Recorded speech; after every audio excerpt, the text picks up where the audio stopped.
The Galloway Ridge settlement had seen its share of stubborn souls, but none quite like Martha Blackwell. In the spring of 1879, when she arrived at the foothills of the Blue Ridge Mountains in western North Carolina, the locals gave her until first frost. A woman alone, they whispered, couldn't possibly survive the winters that descended on those slopes like a beast with ice for teeth. They were wrong. But the story of how profoundly wrong they would prove to be wasn't just about survival. It was about innovation that defied the very notion of what was possible on the American frontier. Martha's cabin sat on the northern slope of Winding Creek Pass, where the wind funneled between two ridges with such force that seasoned loggers would avoid the area entirely from November through March. The location seemed foolish at first glance, too exposed, too harsh, but Martha had selected it with deliberate precision after spending 3 weeks walking the mountainside with a notebook and pencil, making marks that puzzled onlookers. "Wind has patterns," she told the storekeeper when purchasing supplies.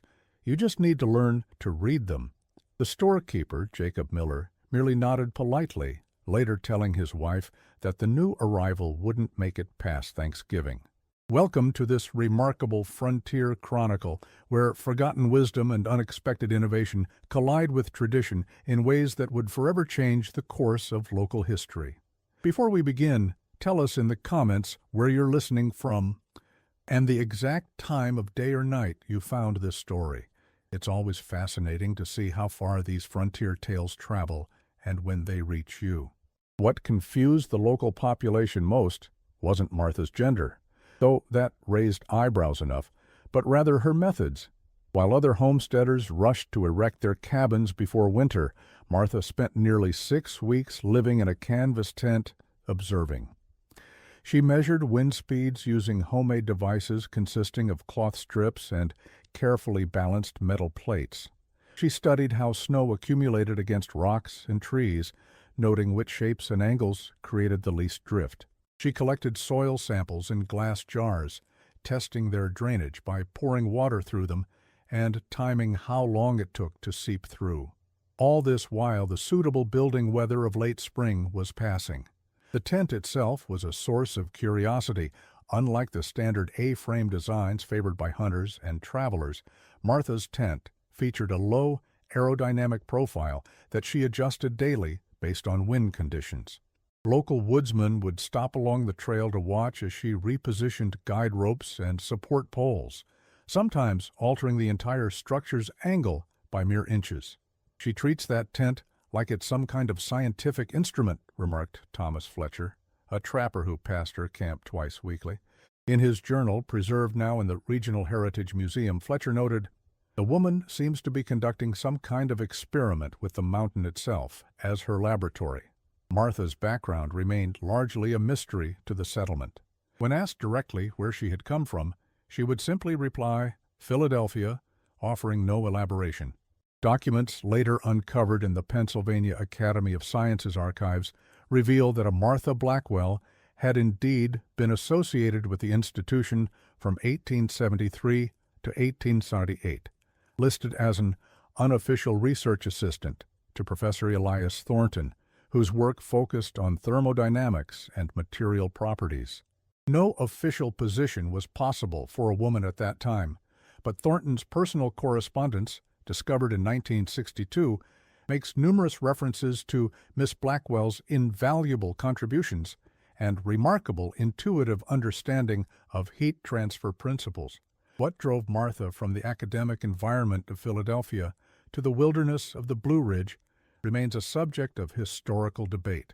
Some scholars point to a series of rejected patent applications filed under Thornton's name between 1876 and 1878, which show striking similarities to the heating system Martha would eventually develop in her mountain cabin. Others cite the professor's sudden marriage to the daughter of a university benefactor, after which Martha's name disappears from his records. Whatever the truth, Martha arrived in North Carolina carrying little more than her notebooks, tools, and a determination that bordered on the obsessive. When she finally began construction in late June, dangerously late by local standards, She requested materials that seemed excessive or simply wrong. The foundation stones were laid in a pattern that local masons found peculiar, with certain corners reinforced far beyond what seemed necessary. The cabin's orientation puzzled neighbors further. Instead of facing the valley view as was customary, it presented its narrowest profile to the north, with the door positioned on the eastern side, protected by a curious vestibule that wrapped around the corner. The roof, meanwhile, wasn't the standard pitch for the region. It had a steeper angle on the north face and a gentler slope to the south, creating an asymmetry that many deemed unsightly.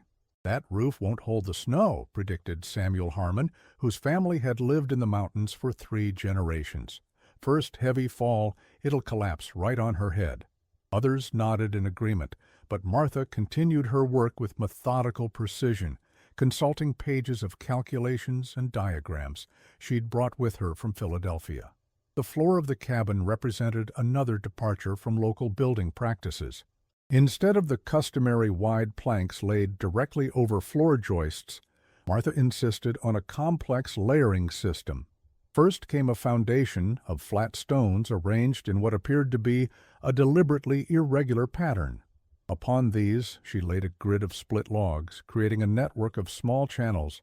Only then did the actual floorboards go down, secured with wooden pegs rather than nails. When asked about this time-consuming method, Martha would only reply that proper air circulation begins from the ground up. Her unusual approach to construction extended to the walls as well. While most cabins in the region were built with straightforward notched logs, Martha employed a double wall system with an air gap between the inner and outer layers. The inner wall was sealed with a mixture of clay and straw, while the outer one was left to weather naturally. Between them she inserted a layer of dried moss and crushed mica, materials that raised eyebrows among the practical mountain folk who preferred simpler solutions.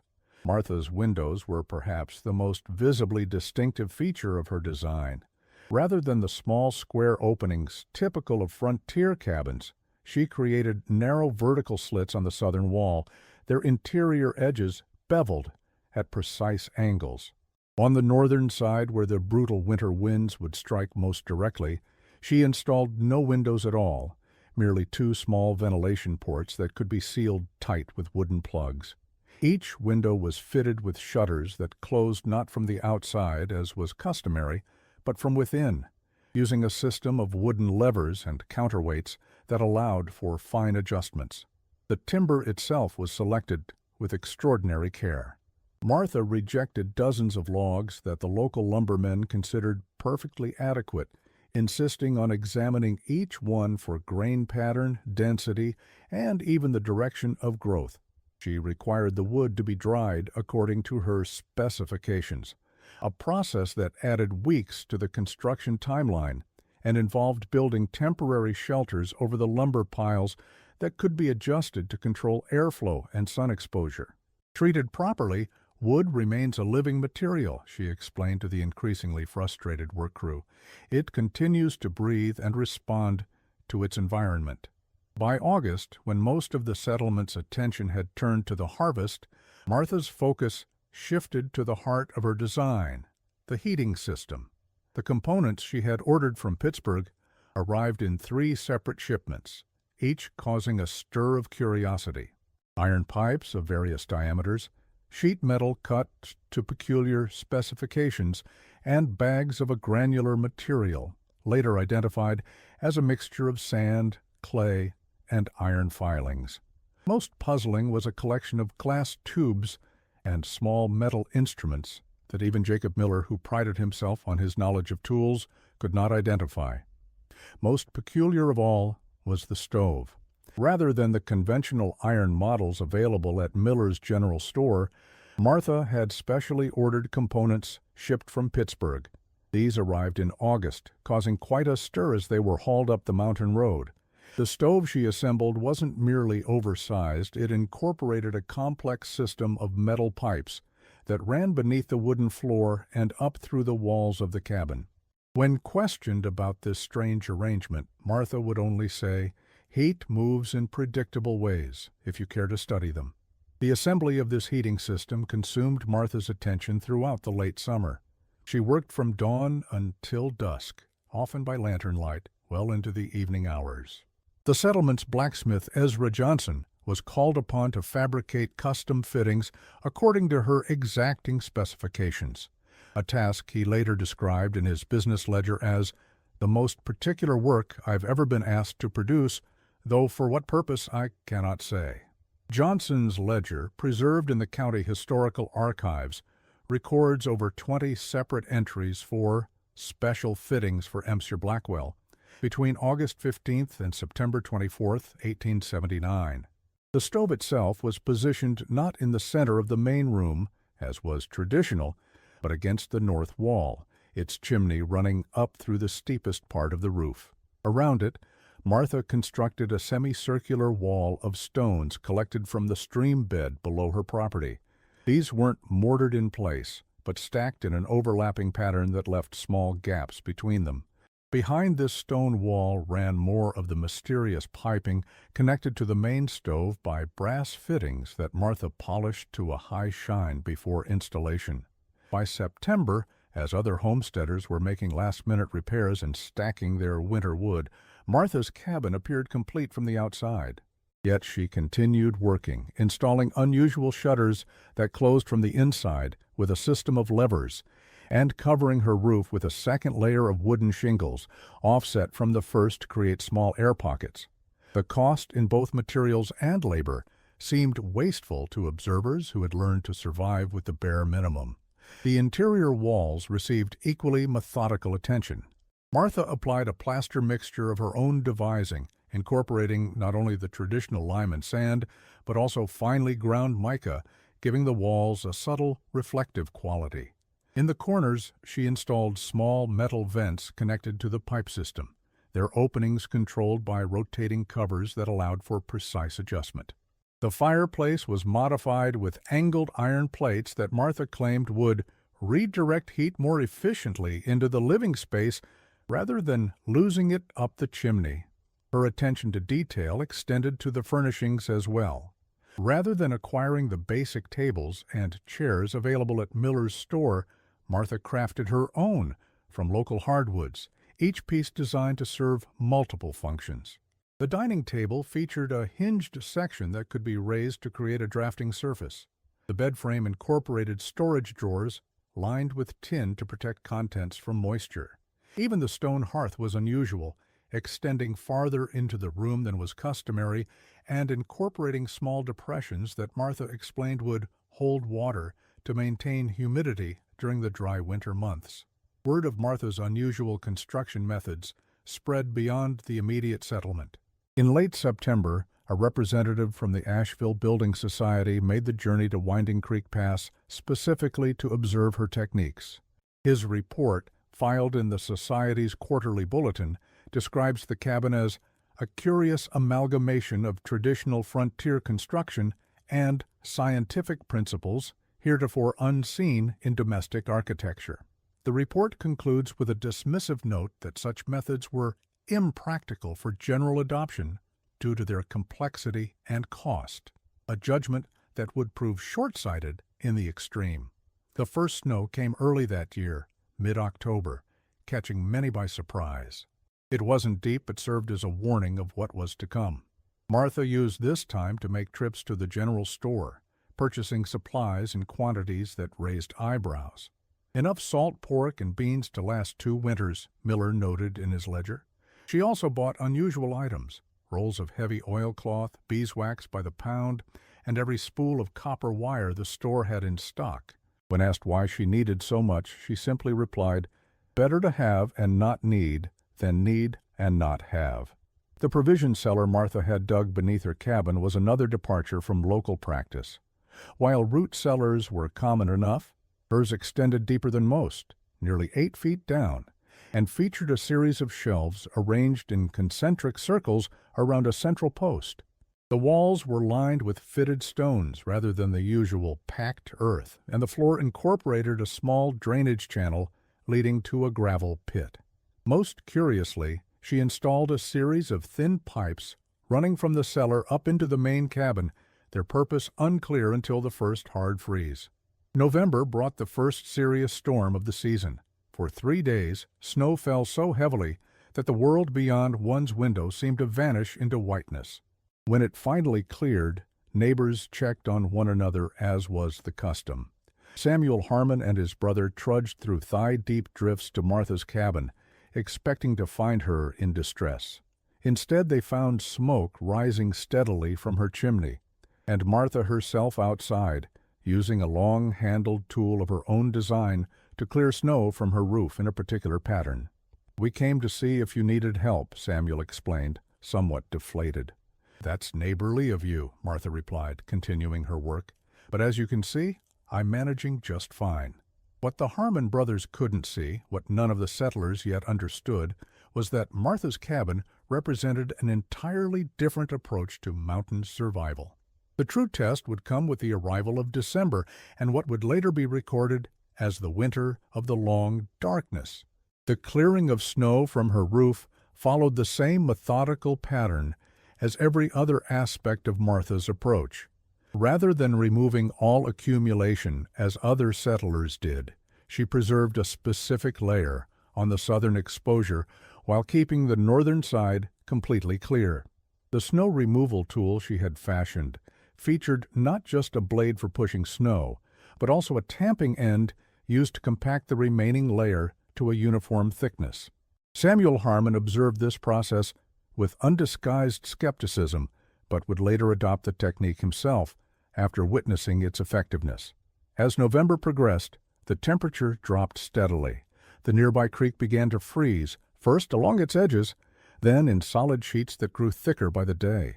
Throughout the settlement, the rhythms of winter survival took hold.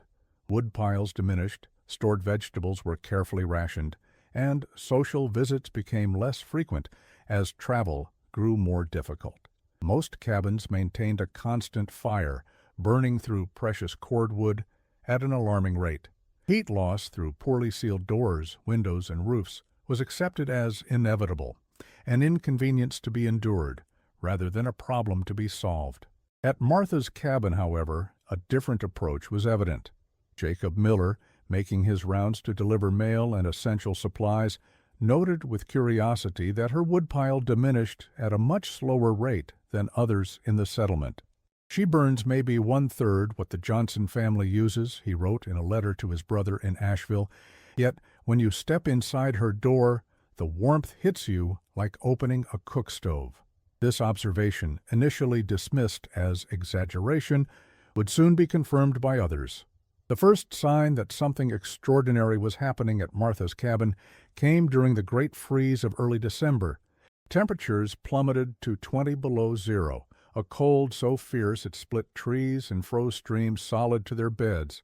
Throughout the settlement, families huddled around fires that seemed powerless against the cold, burning through wood at alarming rates. Frostbite claimed fingers and toes. Livestock perished in barns. The community braced itself for the worst, knowing that January and February would bring even harsher conditions. Yet reports began circulating that Martha's cabin maintained a consistent warmth throughout. Jacob Miller, delivering emergency supplies to outlying homesteads, stopped at Martha's place out of concern, and was startled to find her without a coat indoors, working comfortably at her table. The room, he later told his wife, was as warm as May afternoon, with no visible fire raging in the stove. "It's the circulation system," Martha explained when he asked.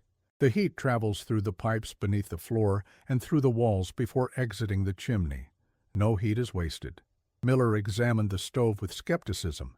It burned steadily but not excessively, yet the entire cabin remained evenly warmed. "But how does it draw so well, yesterday?" he asked, noting the minimal smoke. Martha showed him a series of adjustable vents near the floorboards and ceiling that could be opened or closed to control airflow. "The problem with most cabins," she explained, "is that they fight against nature rather than working with it. Cold air falls, warm air rises. My system simply organizes this movement efficiently." Miller's subsequent description of Martha's heating system, recorded in his personal journal, provides one of the earliest first-hand accounts of what would eventually be recognized as a revolutionary approach to frontier architecture. The stove itself appears conventional enough at first glance, he wrote, yet it connects to a network of pipes that distribute warmth throughout the structure. The true marvel lies in how these pipes are arranged, running beneath the floorboards, where one would typically feel the greatest chill, then rising through the walls at calculated intervals. Most remarkable is the stone wall behind the stove, which Miss Blackwell calls a heat battery.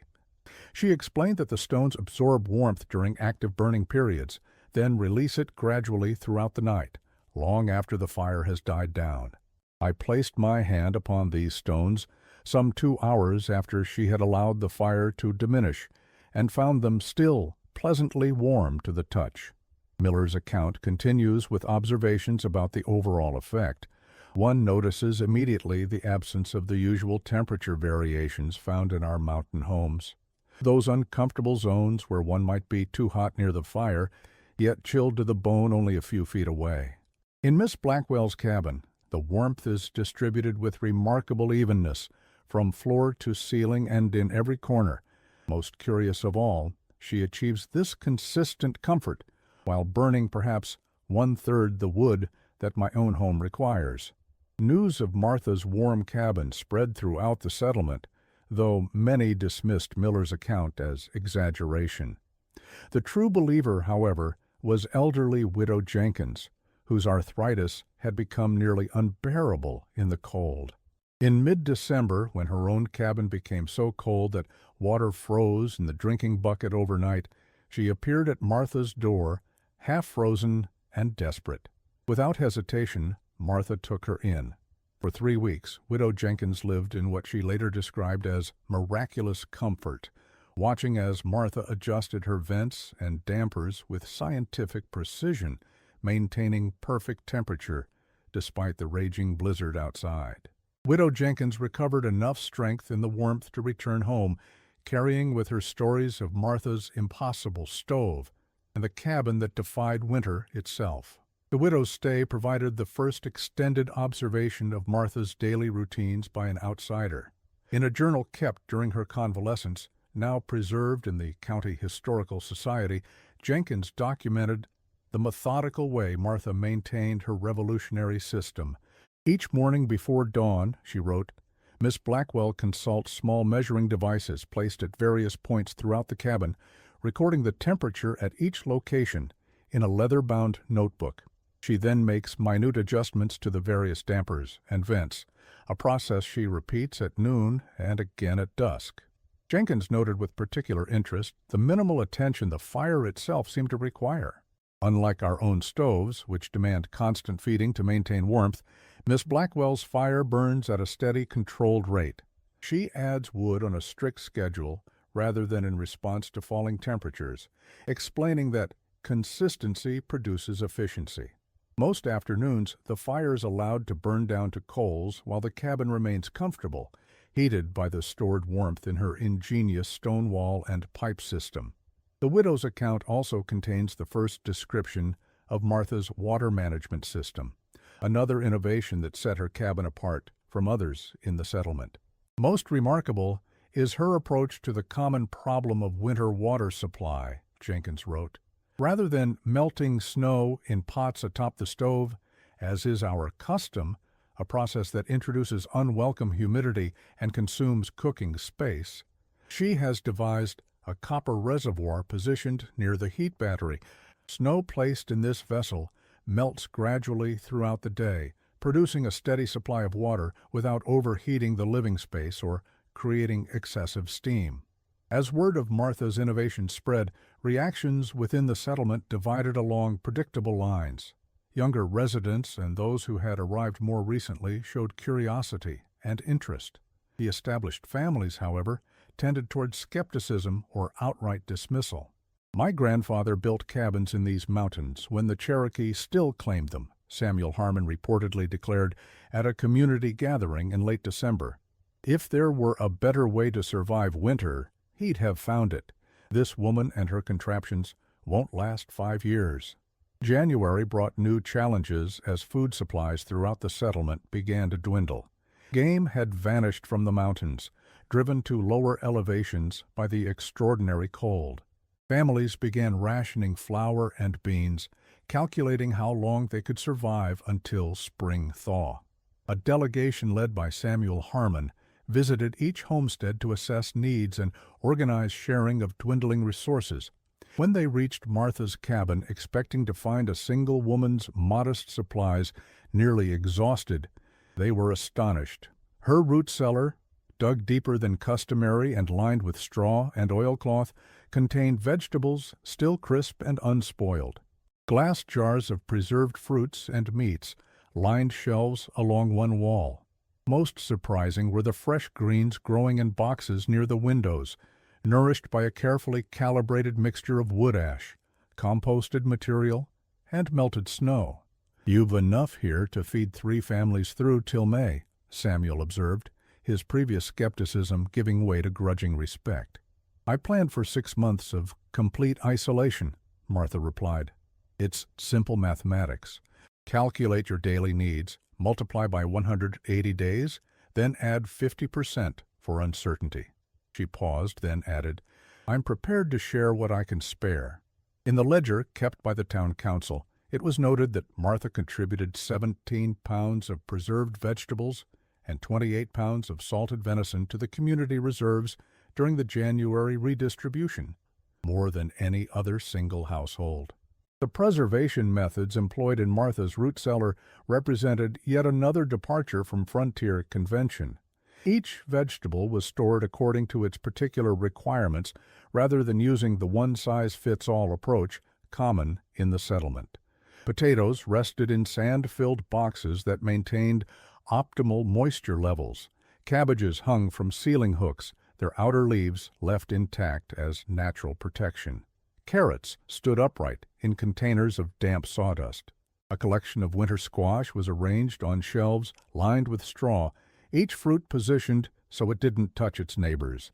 Most ingenious was Martha's temperature control system for the cellar. The pipes running up to the cabin served a dual purpose, not merely to provide warmth above, but to regulate conditions below. The cellar must remain cold enough to preserve, but never freeze, Martha explained to Samuel. Too warm and food spoils, too cold and cell structures rupture. To maintain this delicate balance, she had installed a simple but effective heat exchange system. Warm air from the cabin could be directed downward through one set of pipes when outdoor temperatures threatened to freeze the cellar contents. Conversely, when appropriate, the cool air of the cellar could be circulated upward to moderate the cabin temperature during occasional winter thaws. The community's inventory committee, tasked with documenting available food reserves during the crisis, reported that Martha's root cellar maintained a constant temperature of 34 degrees Fahrenheit regardless of external conditions, an impossibility without ice storage, according to conventional wisdom, yet verified by multiple observers using the settlement's only thermometer, borrowed from the physician's residence. As January progressed, the winter of the long darkness lived up to its name. Cloud cover remained nearly constant, with the sun making only brief wan appearances every few days. Snow continued to accumulate, rendering many paths and roads impassable. Under these conditions, neighbors relied on one another more than ever, sharing resources, labor, and, increasingly, knowledge. Martha's cabin became an unlikely hub for this exchange. Despite her initial reputation as a reclusive oddity, her proven success in the face of extreme conditions gradually overcame the community's skepticism. Visitors came seeking advice on improving their own heating systems or preserving their dwindling food supplies. Martha received them with neither pride nor condescension, explaining her methods in practical terms and suggesting modifications that could be implemented even in the midst of winter. To Jacob Miller's wife, struggling with frozen water buckets, she demonstrated how positioning metal containers at specific points near the cooking fire could maintain water in liquid form overnight without overheating the living space. For the Johnson family, whose chimney drew poorly in certain wind conditions, she designed a simple damper system using materials they already possessed. When young William Fletcher developed frostbitten toes after a hunting expedition, Martha prepared a warming treatment that restored circulation without the tissue damage that often accompanied more aggressive approaches. These interactions, documented in various personal journals and later collected by local historian Eleanor Pritchard in her 1947 compilation, Voices of the Ridge, reveal how Martha's influence gradually permeated the settlement during that crucial winter. Her innovations were adopted piecemeal at first, a ventilation improvement here, a food storage technique there, but the cumulative effect began to alter the community's relationship with winter itself. February brought the winter's cruelest test. A storm system stalled over the mountains, bringing 16 consecutive days of snowfall. Drifts reached second-story windows on some homes. Travel became impossible. The settlement effectively vanished beneath a white blanket, each cabin an island unto itself. During this period, 3 homesteads lost their roofs to the weight of accumulated snow. 5 families reported chimney fires as they burned green wood out of desperation. The community mill's water wheel froze solid, eliminating the possibility of grinding what grain remained. These events were dutifully recorded in the settlement's logbook, preserved now in the Appalachian Historical Society archives. Martha's cabin, with its peculiar asymmetrical roof, shed snow naturally due to its steep north face. The southern exposure, meanwhile, caught enough sunlight to create a warming effect that Martha enhanced by hanging her black iron pots on the outside wall, absorbing heat that radiated inward. Her chimney, wrapped in a layer of stone with a small air gap in between, never accumulated the dangerous creosote that caused fires elsewhere. The 16-day isolation forced each household to rely entirely on its own resources and ingenuity. Those who had taken Martha's advice seriously found themselves better prepared than others. The Davies family, who had implemented her suggested modifications to their food storage area, reported that their potatoes remained unspoiled, while neighbors lost entire bushels to freezing.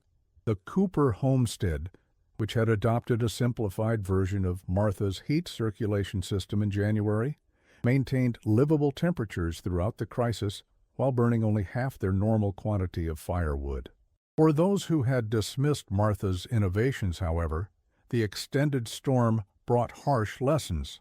The Taylor cabin, whose patriarch had been particularly vocal in criticizing newfangled notions, suffered a catastrophic roof collapse on the 12th day, forcing the family to shelter in their barn amid dangerous conditions.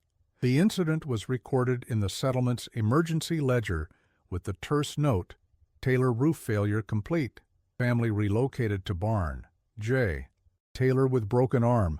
Will require assistance with rebuild when weather permits." Martha herself spent the isolation period refining her systems further.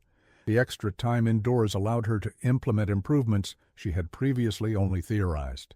The stone heat battery behind her stove was reconfigured with additional metal elements to improve heat distribution. The ventilation system received new dampers carved from seasoned oak, replacing the original pine versions that had warped slightly with use. Most significantly, she began experimenting with the reflective properties of different surfaces, testing how various materials might capture and redirect the precious sunlight that occasionally penetrated the storm clouds.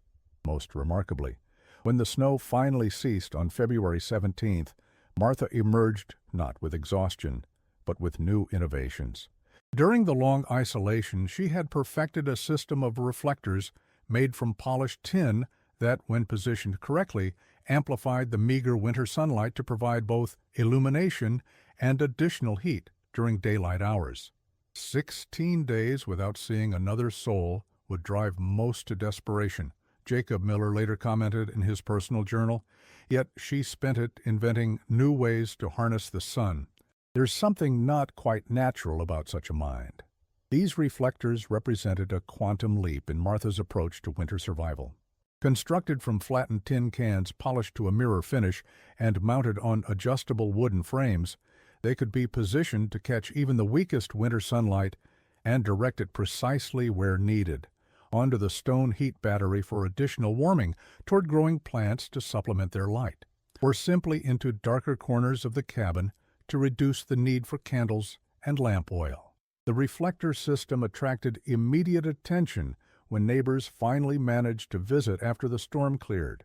Samuel Harmon, who had gradually shifted from critic to cautious admirer, spent several hours examining the setup, taking measurements and making sketches in a small notebook. "It's so simple yet so effective," he admitted grudgingly. "Just redirecting what's freely available but usually wasted." This concept, making more efficient use of freely available resources rather than consuming additional ones, formed the philosophical core of Martha's approach, though she seldom articulated it explicitly. Each of her innovations demonstrated this principle. Her heating system extracted more warmth from the same amount of wood. Her root cellar preserved food with naturally cold air rather than ice. Her water management system recycled moisture rather than requiring constant new inputs. In an environment where resources were limited and resupply often impossible, this philosophy represented not merely clever engineering, but a fundamental survival strategy. As February gave way to March, the settlement began the long process of digging out from under the winter's accumulation. Paths were cleared between buildings, damaged structures were assessed, and repairs planned. The community gathered for the first time in weeks at the meeting house, where the winter's toll was formally recorded: 2 elderly residents lost to illness, 3 serious injuries from accidents, 7 buildings with significant structural damage, and livestock losses exceeding 30% of the pre-winter total. Against this backdrop of hardship, Martha's achievements stood in stark relief. Her cabin had weathered the extreme conditions without damage. Her food supplies remained abundant. Most significantly, she had used less than half the firewood of comparable households, while maintaining superior comfort, a fact verified by the settlement's Resource Committee, which had begun tracking consumption patterns as part of the winter emergency measures. The true nature of Martha's impossible invention wasn't fully understood until March, when the first significant thaw allowed greater movement throughout the settlement. Samuel Harmon, whose own cabin had suffered considerable damage from ice dams forming along the eaves, asked permission to examine Martha's roof construction more closely. What he discovered, and what would eventually be documented in detailed diagrams in the Appalachian Builder's Almanac of 1882, was a comprehensive system of passive climate control, decades ahead of its time. The cabin's foundation incorporated ventilation channels that could be opened or closed depending on the season. The double-walled construction created an insulating air pocket. The roof's unusual design prevented snow accumulation while maximizing solar gain during winter months. But the true genius lay in the central heating system. Martha had essentially created a primitive but effective form of radiant floor heating combined with a heat exchange system that captured and recirculated warm air before it could escape through the chimney. The copper wire purchased from Miller's store had been fashioned into a series of heat transfer plates that distributed warmth evenly throughout the structure. "The principle is simple," Martha explained to an increasingly interested audience of settlers who came to inspect her innovations. "Heat naturally moves from warmer areas to cooler ones. My system simply controls this movement to maximum advantage." Harmon's examination revealed the full integration of Martha's seemingly disparate modifications. The foundation channels connected to the wall cavities, which in turn linked to the ceiling space. The stove's heat was conducted through the iron pipes beneath the floor, radiating upward and creating a natural convection current. The stone wall behind the stove functioned as a thermal mass, absorbing excess heat during peak burning periods and releasing it gradually as temperatures dropped. Even the asymmetrical roof played a crucial role, its northern slope shedding snow, while the southern exposure captured solar radiation. Most impressive was the adaptability built into every aspect of the system. Each component featured adjustable elements, dampers, vents, shutters, reflectors, that could be modified to respond to changing conditions. Weather isn't static, so shelter shouldn't be either, Martha noted, when Harmon commented on this aspect of her design. A truly effective system must be able to respond to conditions as they change, not just endure them. This philosophy extended beyond the heating system to every aspect of Martha's approach to frontier life. Her garden beds, planted the previous summer, had been positioned to maximize sun exposure during shorter winter days. The outdoor work area was arranged to minimize snow accumulation while capturing available light. Even the path from her door to the woodpile followed a carefully planned route that balanced directness with protection from prevailing winds. Throughout March and early April, as the snow gradually receded and the first signs of spring emerged, Martha's cabin became something of an informal school for the settlement. Nearly every household sent at least one representative to observe her systems and discuss possible adaptations for their own homes. Martha received these visitors with patient explanation, often spending hours demonstrating the principles behind her innovations using simple models and diagrams drawn on slate. The settlement's more traditional members, who had initially dismissed Martha's methods as unnecessary complications, found themselves gradually converted by the undeniable results. Samuel Harmon, once her most vocal critic, became her most dedicated student after calculating that implementing even a simplified version of her heating system would reduce his annual woodcutting labor by nearly 3 weeks, time that could be devoted to more productive activities like expanding his crop fields or improving his livestock shelters. In April, as the mountains gradually shed their winter coat, Martha's cabin stood as a testament to preparation and innovation. While other homesteads showed the scars of winter's assault, buckled walls, sagging roofs, scorched chimney stones, her modest structure remained essentially unchanged, as if the brutal season had somehow passed it by. The transition to spring provided a new demonstration of Martha's foresight. As snow melted and streams swelled with runoff, many cabins in the settlement suffered water damage from saturated ground beneath their foundations. Martha's drainage system, initially mocked as excessive, channeled water away from her structure through a series of graded trenches lined with river stone.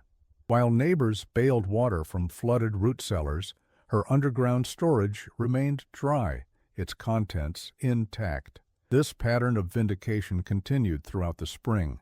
The raised garden beds she had constructed the previous year, with their carefully prepared soil mixtures, thawed earlier than conventional plots, and allowed for earlier planting. The rainwater collection system integrated into her roof design reduced trips to the creek during the muddy season. Even her woodshed, with its slatted walls that promoted air circulation, produced drier firewood that ignited more easily during the damp spring mornings. The true validation of Martha's methods came not through words, but actions. Throughout the spring and summer of 1880, a stream of visitors made their way to her cabin, notebook in hand, seeking advice. Samuel Harmon, once her most vocal critic, became her most dedicated student, incorporating her ventilation principles into his rebuilt home. Jacob Miller ordered additional copper pipe and sheet metal for his store, sensing a new demand. Even the county surveyor paid a visit, carefully measuring and documenting her stove system for potential replication elsewhere. Martha herself seemed almost bemused by the attention. "I simply applied principles anyone could observe," she told Miller. "The mountains tell you what they require if you're willing to listen." As summer progressed, Martha's focus shifted from heating to cooling, demonstrating that her systems were designed for year-round climate management rather than merely winter survival. The same ventilation channels that had circulated warm air during colder months now drew cool air from the root cellar into the living space. The reflectors that had captured winter sunlight were repositioned to deflect summer heat away from the cabin walls. The double wall construction that had retained warmth now provided insulation against the heat, maintaining a remarkably comfortable interior temperature even during July's hottest days. This versatility impressed even those who had implemented some of her winter innovations. Miss Blackwell's systems aren't merely adaptations to harsh conditions. They're comprehensive approaches to living in harmony with the natural cycles of the mountains, wrote Jacob Miller in a letter to the Asheville Building Society that summer. The society, which had previously dismissed her methods as impractical, sent a second delegation to observe, this time including 2 engineers from a Knoxville manufacturing firm interested in the commercial possibilities of her heating system. Martha's approach to summer water conservation further demonstrated her holistic thinking. The spring runoff had been directed not only away from her foundation, but also into a series of tiered collection ponds southeast of the cabin. These small reservoirs, lined with clay and shaded by carefully positioned saplings, provided a gravity-fed irrigation system for her expanded garden beds. When a minor drought affected the settlement in late July, Martha's plants continued to thrive while neighbors carried water from increasingly depleted creeks. By autumn, as the settlement prepared for another winter, Martha's influence was visible throughout the community. New construction incorporated elements of her double wall technique. Existing cabins retrofitted ventilation systems based on her designs. Root cellars were reorganized according to her preservation principles. The settlement's communal meeting house underwent substantial renovation, including the installation of a modified version of her heating system that would reduce the building's firewood consumption by more than half. The winter of 1880-1881 proved milder than its predecessor. Yet, throughout the settlement, evidence of Martha's influence could be seen in modified roof lines, newly installed ventilation systems, and reorganized wood storage that followed her efficient stacking method. The settlement's winter mortality rate, which had averaged 4 deaths per season in previous years, dropped to 0, a fact noted with some surprise in the county health officer's annual report. This transformation extended beyond physical structures to the community's overall approach to winter preparation. Martha's methodical planning, calculating precise needs, building in reserve capacity, and preparing for worst-case scenarios gradually became the settlement standard rather than the exception. The communal grain storage was expanded to hold a full 8-month supply rather than the traditional 4. A formal system for monitoring and sharing firewood reserves was implemented. Even the settlement's school calendar was adjusted to reduce travel during the harshest weather periods, a suggestion Martha had made based on her weather observations and calculations. Perhaps most significantly, Martha's success challenged entrenched assumptions about gender roles on the frontier. Her achievements couldn't be dismissed as luck or coincidence. They were the result of methodical application of knowledge and principles that had demonstrably outperformed traditional methods. This forced a reevaluation of capabilities that transcended conventional divisions of labor and expertise. By the spring of 1881, Martha had been appointed to the settlement's building committee, the first woman to hold such a position, where her recommendations carried significant weight in planning new structures and renovating existing ones. Martha's second summer in the settlement saw further innovations, particularly in food preservation and water management. She developed an evaporative cooling system for the community smokehouse that significantly reduced spoilage during the curing process. Her design for a communal water filtration system, using layers of sand, charcoal, and gravel, improved the settlement's drinking water quality and reduced waterborne illness. When the Baptist Church required a new roof, the congregation unanimously voted to implement Martha's asymmetrical design, despite its unconventional appearance, function having definitively trumped tradition. Perhaps the most telling testament to Martha's impact was recorded in Widow Jenkins's personal diary, discovered decades later during a renovation of her former home. The entry, dated December 18, 1880, reads simply, "Winter holds no terror now. We have been taught to see it not as enemy, but as teacher." The Blackwell method saved lives that would surely have been lost. Some call it magic, but I've seen the calculations in her notebooks. Not magic, science, wielded by a woman who saw what the rest of us were blind to. In the summer of 1881, Martha began a systematic documentation of her designs, methods, and principles, creating detailed diagrams and explanatory text that could be shared beyond the immediate settlement.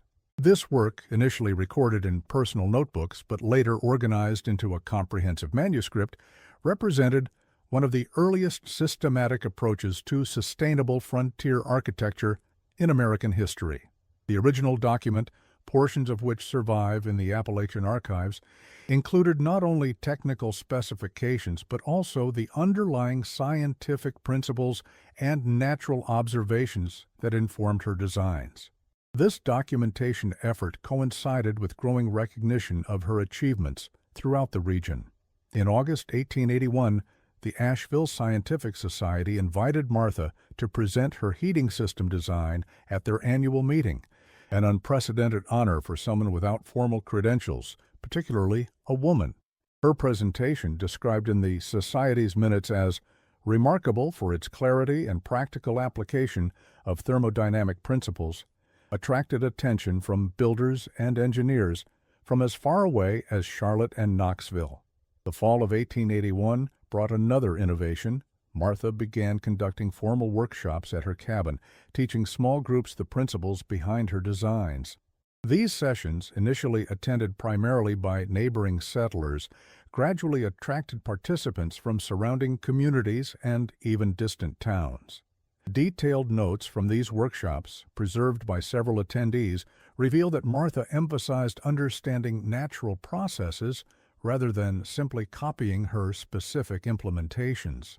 "The solution that works for my site may not be ideal for yours," she frequently reminded students. "Observe your particular conditions, understand the principles, then design accordingly." By 1885, elements of what became known locally as the Blackwell system had spread throughout the Blue Ridge settlements. Martha's diagrams and calculations, initially dismissed as the eccentricities of a solitary woman, were copied, studied, and implemented across 3 counties. Her name appears in the construction records of at least 17 public buildings, including the Galloway Ridge Meeting Hall, where her heating system was installed in 1886. The regional impact of Martha's innovations became evident in construction patterns throughout the Blue Ridge. New homes increasingly featured her double-wall construction and asymmetrical roof lines. Root cellars were dug deeper and ventilated according to her principles. Stove designs incorporated heat exchange elements inspired by her system.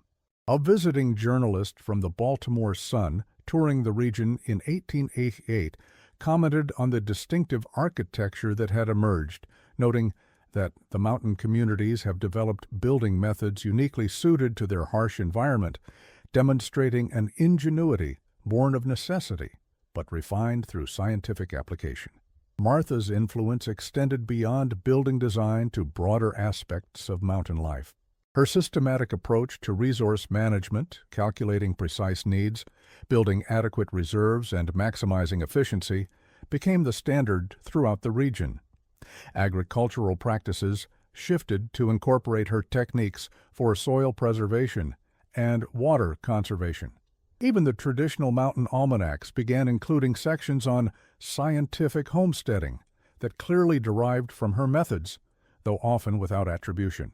Martha herself remained in her original cabin until 1903, continuing to refine and improve her systems. Her later innovations included a water filtration method that reduced typhoid cases in the region and a food preservation technique using controlled cold storage that extended the life of perishables. Each innovation followed the same pattern: careful observation, methodical testing, and practical application. Throughout these years, Martha maintained detailed records of weather patterns, soil conditions, plant growth cycles, and building performance. These observations, spanning more than 2 decades, provided an unprecedented longitudinal study of mountain environmental conditions. When eventually donated to the State University's Agricultural Department in 1904, These records proved invaluable for developing farming and construction recommendations specifically tailored to mountain regions. Martha's personal history remained largely private despite her growing public recognition. She seldom spoke of her life before arriving in the Blue Ridge, though occasional references in her notebook suggested continued correspondence with scientific colleagues in Philadelphia and elsewhere. Local records indicate she never married, though she was far from isolated.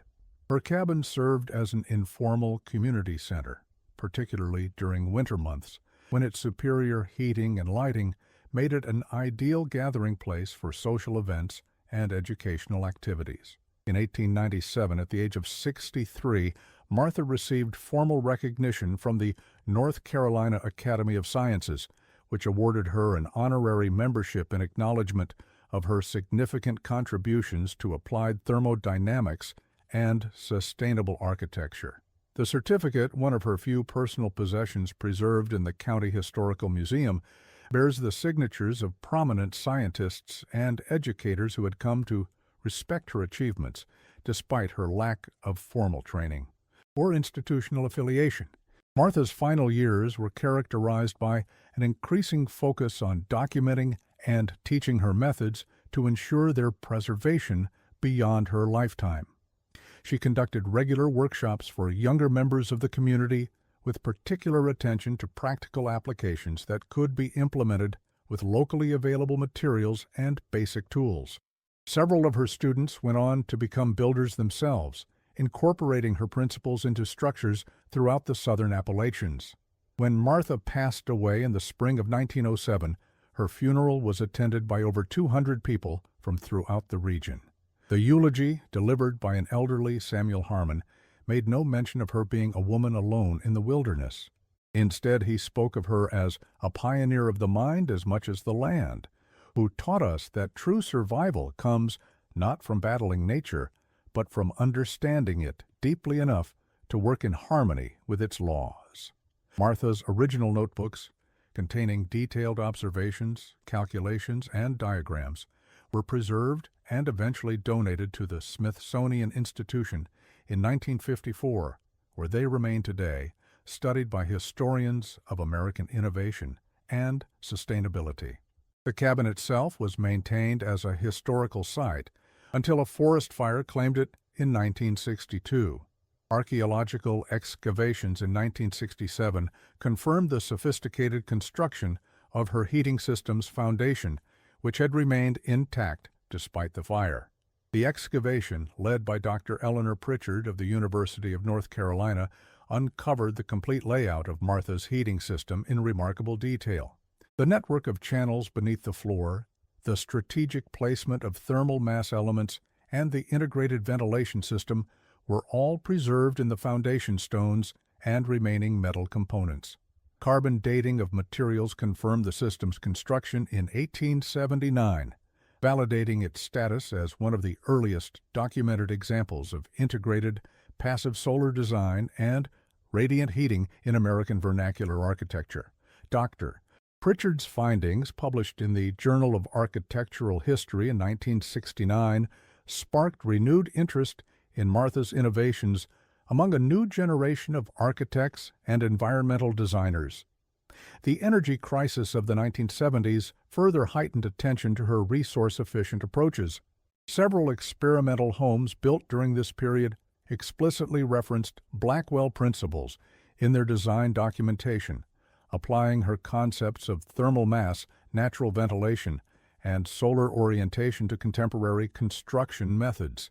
The legacy of Martha Blackwell exists not merely in museums or historical records, but in the continued practice of her principles throughout the Blue Ridge region. Local builders still refer to certain roof designs as Blackwell style.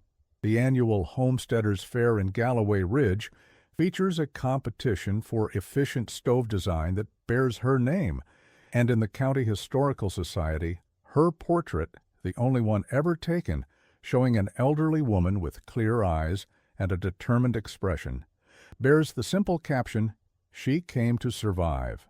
She remained to teach."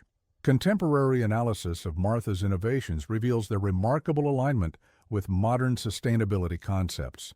Her integrated approach to heating and cooling anticipated passive house standards by nearly a century.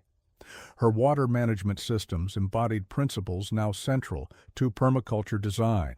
Her resource calculations, determining precise needs and appropriate reserves, prefigured current approaches to carrying capacity and resilience planning.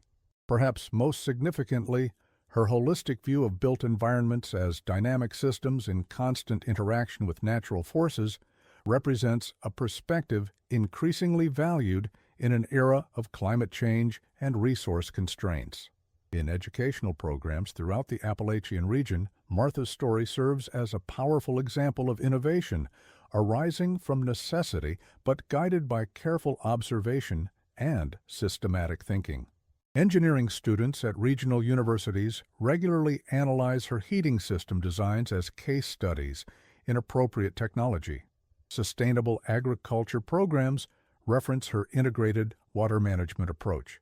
Historical preservation efforts in mountain communities often begin with assessments of whether structures incorporate Blackwell elements worth maintaining for both their cultural and practical value. In the annals of American frontier innovation, Martha Blackwell's story offers a profound lesson that transcends her specific inventions. The true frontier was never merely a physical boundary to be conquered through brute force or stubborn will. It was and remains a challenge to human ingenuity, calling us to observe deeply, plan methodically, and work in concert with the natural world, rather than in opposition to it. Those who rush to establish themselves, relying on tradition alone, often discovered too late the cost of haste. Those who, like Martha, took time to understand the specific challenges of their environment before acting, found not merely survival, but a sustainable path forward that could be shared with generations to come. Her story reminds us that true preparation isn't about stockpiling resources against disaster, but about developing systems resilient enough to weather whatever storms may come. The mountains of western North Carolina have seen countless winters since Martha arrived with her notebooks and unconventional ideas. The snow still falls heavy on Winding Creek Pass. The wind still howls through the gap with enough force to make the pines bend.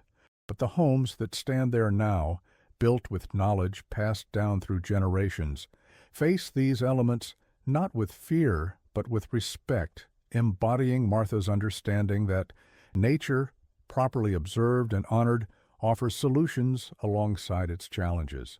Perhaps that is her true legacy, not the specific mechanisms of her heating system or the details of her architectural innovations, but the fundamental approach to problem-solving they represent. In a world increasingly defined by quick fixes and expedient solutions, Martha Blackwell's methodical analysis and sustainable design offer a valuable counterpoint, a reminder that the most enduring innovations are those that arise from patient observation and profound respect for the natural systems within which we all must live.